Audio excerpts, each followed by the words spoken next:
আমাদের রাজ্যের সরকারের 4 বছর পূর্তি হয়েছে। আমরা দেখছি এই 4 বছর শুধুমাত্র বেকারদের সঙ্গে প্রতারণা করা ছাড়া সরকার আর কোনো কাজ করেনি।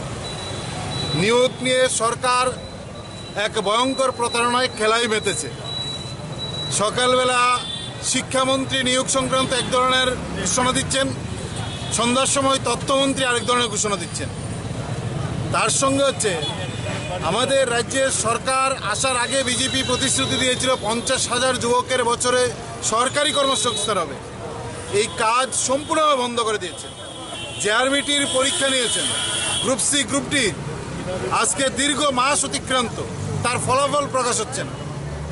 তারপর আমরা দেখছি টেটের শিক্ষক নিয়োগের প্রশ্নে শিক্ষামন্ত্রী মুখ্যমন্ত্রী জায়গায় জায়গায় বলছেন শিক্ষক নেই, যোগ্যতা সম্পন্ন ছেলেমেয়ে নেই, নিতে পারছি না।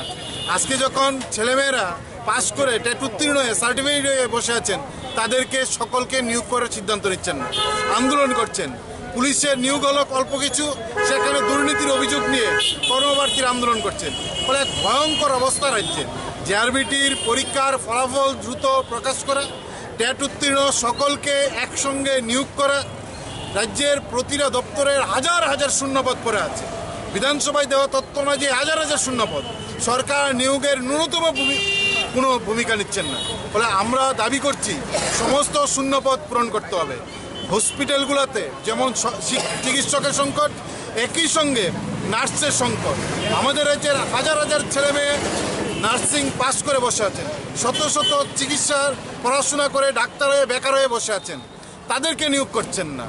কন্ট্রাক্টরের মাধ্যমে কোনো কোনো জায়গায় সরকারি দপ্তরে নিয়োগ করার চেষ্টা করছেন। তার বিরুদ্ধে সমস্ত সরকারি দপ্তরে সরকারি উদ্যোগে শূন্যপদ পূরণের দাবিতে আমরা রাস্তায় নামছি। এই কথা নিয়ে যখন কেউ রাস্তায় নামে, তখন হয় পুলিশ নয়তো বিজেপির গুন্ডারা রাস্তায়, বাড়িতে, রাজপথে মারধর করছেন। আমরা তার নিন্দা জানাচ্ছি, আমরা তার ধিক্কার জানাচ্ছি। আমরা মনে করি সরকারের এই ধরনের বেকার বিরোধী সিদ্ধান্ত, তার বিরুদ্ধে গোটা রাজ্যের মানুষ রাস্তায় নামছেন।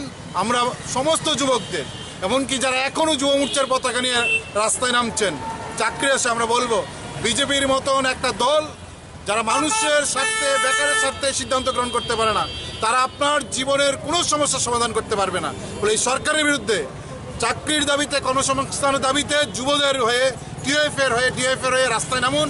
আপনার অধিকার ছিনিয়ে নেওয়ার মিছিলে আপনিও শামিল হন।